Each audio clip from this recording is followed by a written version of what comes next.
no puedo expresar buenos días porque en realidad no acostumbro a la hipocresía de manifestar algunos buenos deseos en unas circunstancias tan terribles y trágicas como está pasando el Perú. Y que no es necesario abundar luego de haber visto estas imágenes que ustedes han contemplado al inicio de nuestro programa y que sin duda pueden motivar muchas reflexiones, diversos enfoques, puntos de vista, pero sobre todo un sentimiento de congoja por la pérdida de vidas humanas.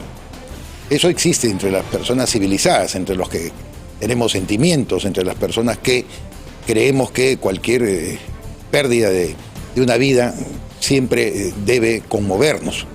El país que tiene un sinnúmero de accidentes de tránsito debido a las malas carreteras, donde cotidianamente mueren 20, 25, 30, 40 compatriotas. Si uno se pone a hacer números y comparar las circunstancias en las que la ausencia del Estado o un Estado fallido, un Estado que no puede ser capaz de mantener, por ejemplo, una carretera propicia a una muerte, bueno, ahí también hay una muerte deliberada, una muerte empujada, una muerte propiciada por la omisión o la negligencia de alguien. Y en el caso de ayer, donde se han sumado 17 muertos en los enfrentamientos entre los vándalos que pretendían tomar el aeropuerto de Juliaca y los alrededores frente a la Policía Nacional, sin duda tiene que también motivarnos a una congoja y a una reflexión. Pero en esto, como ustedes saben, aquí desde este micrófono, tanto Philly Butters como quienes hablan, no vamos a ejercer ese viejo oficio peruano de la hipocresía, de la rasgada de vestiduras, de llorar y reclamar unidad y paz, y que vamos a abrazarnos todos y que mañana nos encontrará, como decía un verso de Vallejo, a todos abrazados y desayunados. No es así. Hemos llegado a un punto culminante de una era disruptiva que se ha anunciado con muchísima anticipación, consecuencia de muchos factores. Esto lo que vemos el día de ayer y las muertes propiciadas en las que se le quiere, por supuesto, de sectores interesados, sectores miserables, actores ratas de la política peruana, culpar a las fuerzas del orden y al gobierno de Dina Boluarte de estas consecuencias trágicas. Debemos levantar nuestra voz para recordar que nuestro país atraviesa una crisis institucional, un problema de fondo hace mucho tiempo. Problema de fondo además ahondado por muchos personajes que hoy, reitero, se rasgan las vestiduras. Problema de fondo que han sido propiciados para tratar de mantener ciertos privilegios de una casta nueva, de una nueva oligarquía que ha nacido en nuestro país, que integran organizaciones no gubernamentales y también los poderes fácticos que actúan con total impunidad, representados por el narcotráfico, por la tala ilegal, por la minería ilegal, sobre todo muy importante y con presencia en Puno, y otras manifestaciones de la informalidad que llega a un límite de verdad execrable de 70-80%. El Perú no es un país formal, empecemos por eso, antes de señalar con el dedo y hablar de la falta de la presencia del Estado. ¿Quiénes han debilitado al Estado? Y de manera deliberada y de manera interesada. ¿Quiénes nos llevan a este escenario de una indeseada guerra civil? Yo te quiero pedir, Chauny, solamente para un motivo de reflexión, pasar el titular de un artículo que el que les habla, César Campos, que ya saben ustedes reemplaza perentoriamente a su amigo Philly Butters hasta este sábado 14, escribió en el Diario Expreso el día 18 de julio del 2021. En realidad, cuando titula civil y estamos en la víspera de la asunción de mando del señor o del hoy delincuente Pedro Castillo Terrones, estoy mencionando algo que no es que me nazca del deseo o la aspiración o la búsqueda o la conspiración para que esa guerra civil se produzca.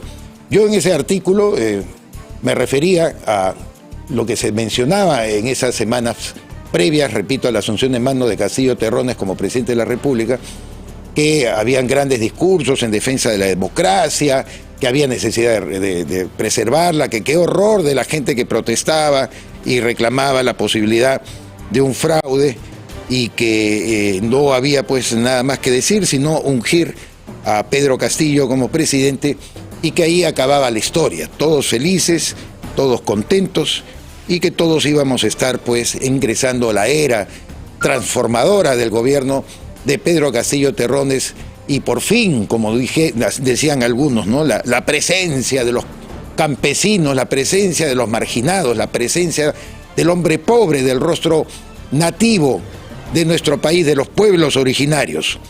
Yo en realidad ya hacía mucho tiempo que venía hablando acerca de la débil estructura del Estado peruano. Philly Butter lo ha hecho constantemente aquí también, y no caía en la contingencia de rasgarme las vestiduras también por señalar de que así pues el pueblo lo había decidido y que no había nada más que decir, que el señor Castillo Terrones debía ser admitido, como ya sabemos, con toda su banda, una banda criminal, y una banda además que fue empoderando a sectores organizados, entre comillas, de la población con propósitos vandálicos, con propósitos comunistas, con propósitos de destrucción del Estado del Derecho. No cabía otra cosa sino hablar de la posibilidad de una indeseada guerra civil. Entonces yo mencionaba en este artículo, repito, que tiene fecha 18 de julio del 2021. Hay quienes hemos previsto hace mucho tiempo, años antes que los birlibirloques electorales nos dieran la espantosa alternativa de votar por Pedro Castillo o Keiko Fujimori, este escenario de desencuentros, insatisfacciones y anarquía. Lo lamentamos profundamente por coincidir con la conmemoración del bicentenario de la Declaración de la Independencia de España, escribí en ese momento, lo cual no es lo mismo que hablar del nacimiento de la República. Independizarnos de España no ha sido lo mismo que hablar de la creación de una república. No tenemos tal república constituida, y eso ha sido estudiado a profundidad, no solamente en los 200 años, sino anteriormente hasta cuando cumplimos el primer centenario. Lo cual no es lo mismo que habla el nacimiento de la república. No somos república, como está harto demostrado en diversos estudios e ensayos. No hay nada que cuidar ni preservar. Hubo mucho que construir y no se hizo a tiempo. Culmino este artículo rápidamente diciendo: por eso me temo que lo más cercano a nuestras vidas es la guerra civil, esa indeseada opción a la que no se le aplasta con golpes de pecho o proclamas reconciliadoras, careciendo de base común para entendernos. Nos separamos del dominio español en medio de una de ellas. En efecto, la guerra civil que se dio incluso entre los últimos virreyes, Abascal y Pezuela. Nos separamos del dominio español en medio de todo el resto del siglo XIX lo vivimos con los caudillos. En efecto, guerra civil a lo largo del siglo XIX. No hubo gobierno aparentemente elegido o por lo menos encarnado por un civil hasta Manuel Pardo en 1860. No hubo gobierno civil. Vivíamos bajo la sombra de la pelea y los pleitos de caudillos que abandonaban palacios, se enfrentaban entre ellos, Gamarra, Vivanco, Orbegoso, etcétera, etcétera. ¿No? Vivimos con los caudillos durante el 20 la oligarquía peruana se la declaró, esa guerra civil, al APRA, y en los años 80 Sendero Luminoso y el MRTA la plasmaron con 70.000 muertos como resultados, 75.000 muertos más bien en puridad. El Perú ha vivido en un clima de encono y de guerra civil permanente en donde no hemos podido lograr construir una institucionalidad que nos reconcilie y que coloque, como mencionaba yo el día de ayer, la pelota al centro. Por eso, cuando se vienen ahora a rasgar las vestiduras, mucha gente, a acusar con el dedo, ¿y cuánta responsabilidad han tenido ellos? Este es otro artículo que escribí para una revista que pidió mi colaboración, pude profundizar más el tema, pero llegando a la misma conclusión. La indeseada guerra civil, agosto del año 2021. Y finalmente, hace poco tiempo, Chauny, para terminar con esta cháchara personal, el 13 de noviembre pasado escribí Prólogo de la anarquía, antes que el delincuente de Pedro Castillo Terrones intentara quebrar el Estado de Derecho, irrumpir contra la democracia propiciando un golpe de Estado. Prólogo de la anarquía. Ya el señor, en este artículo, lo que yo señalo, que ya el delincuente Pedro Castillo había sembrado todas las condiciones de empoderamiento de una serie de grupos que ustedes veían en las noticias pasar como si nada ocurriera, ¿no? De repente el patio principal del Palacio de Gobierno lleno de manifestantes, lleno de gente, acarreados ¿por quién? Por Guillermo Bermejo, por Noblecillo Laechea y por Ronald Atencio. todos ellos operadores políticos personales de Pedro Castillo Terrones. De repente aparecía la Asamblea Nacional de los Pueblos. Usted lo puede creer, usted ha escuchado hablar de la Asamblea Nacional de los Pueblos, pues existe una Asamblea Nacional de los Pueblos. Así como surgen como conejos de una galera de mago los frentes de defensa en todas partes. Todos esos grupetes organizados de una manera deliberada, vinculados además a los prefectos y subprefectos que había nombrado Pedro Castillo, de la mano de muchos colaboradores, empezando por Avelino Guillén, el ministro del Interior, que ahora todos quieren pasar piola, todos son demócratas, todos se manifiestan en pro de la vida. Empezando por ellos, estamparon su firma, como la sinvergüenza de Mirta Vázquez, presidenta del Consejo de Ministros en ese momento también, estampaban su firma. No hay ningún problema, hay que dejar pasar, hay que dejar pasar, no hay ningún problema. Nombraban prefectos del Movadef, de Perú Libre, del FENATE, del CONARE, todos vinculados a la subversión. Y como ya hemos sabido, además lo han manifestado en la flamante administración de Dina Boluarte, en un balance muy exacto en los ministros del Interior, el propio primer ministro Alberto Otárola Peñaranda, eran gente que estaba solamente puesta ahí para efectos de movilizar a la sociedad, exacerbar las diferencias, seguir hablando ese discurso del miserable de Aníbal Torres Vázquez que tanto daño, y nunca olvidaremos, porque habrá que escupir alguna vez delante de su retrato todo el daño que hizo levantando la bandera de la dicotomía nacional, es decir, pobres contra ricos, blancos contra cholos, provincianos contra capitalinos o capitalinos contra provincianos. Esas historias que el propio impresentable del presidente de México, Andrés Manuel López Obrador, la asumió como propia, dice que contada por Pedro Castillo, que señoras que caminaban a su lado en Lima se tapaban la nariz para no aspirar los olores que exhalaba Pedro Castillo Terrones. Miren todo lo que hemos tenido que soportar en 17 meses, que es justamente la levadura de esta violencia que hoy estamos viendo.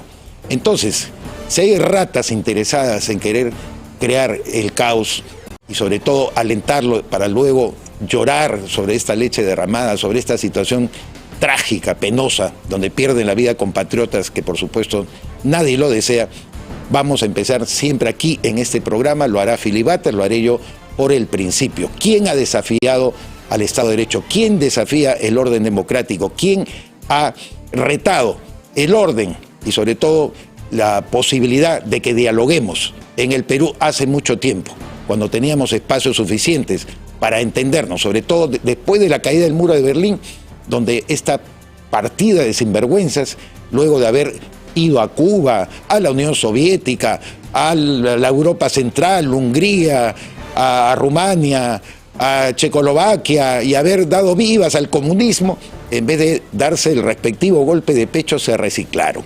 Agarraron incluso de la manera más vil y de la manera más cínica la bandera de los derechos humanos.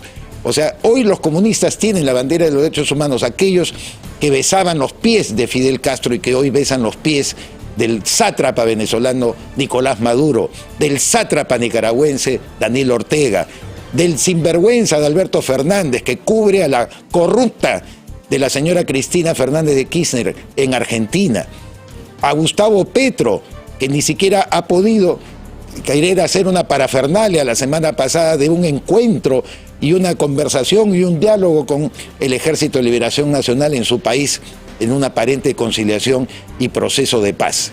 Yo estoy seguro que después del gobierno de Petro, la guerrilla va a estar más empoderada en Colombia, y se lo manifesté ayer a colegas periodistas que me llamaron de NTN24, el canal de cable más importante de Colombia, a quien presté declaraciones. Acuérdense lo que le digo, les manifesté. El señor Petro dejará una situación peor de conflictividad de lo que ustedes imaginan. ¿Por qué? Porque estos comunistas sinvergüenzas que nunca se reciclaron, nunca dijeron pido perdón a la humanidad por haber empobrecido a las 3/4 partes de la misma durante 70 años desde el triunfo de la Revolución Soviética en octubre del año 1917 del siglo pasado, jamás pidieron perdón.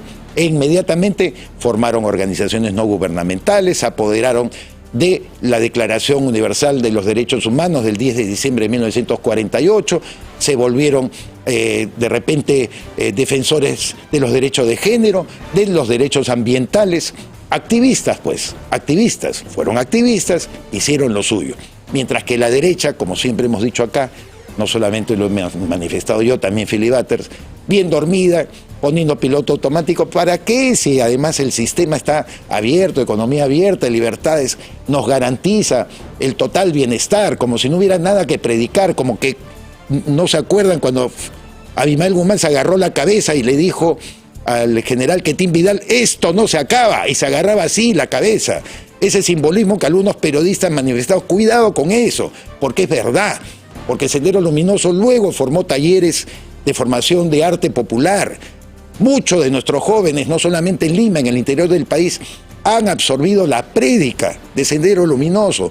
Por eso el Movadef, por eso esa decisión del Tribunal Constitucional tan espantosa, tomada el 8 de diciembre, al día siguiente del intento de golpe de Estado del señor Pedro Castillo, en la cual ya ahora cualquier terrorista puede formar un partido político, puede acceder a un puesto público, cualquier terrorista o cualquier sentenciado por terrorismo luego de salir de la cárcel puede incluso trabajar para el Estado, va a trabajar para el Estado contra el cual conspiró en algún momento de su vida. Entonces vamos a contar el panorama, pues contemos panorama, aquí no nos solamente lloremos sobre la leche derramada.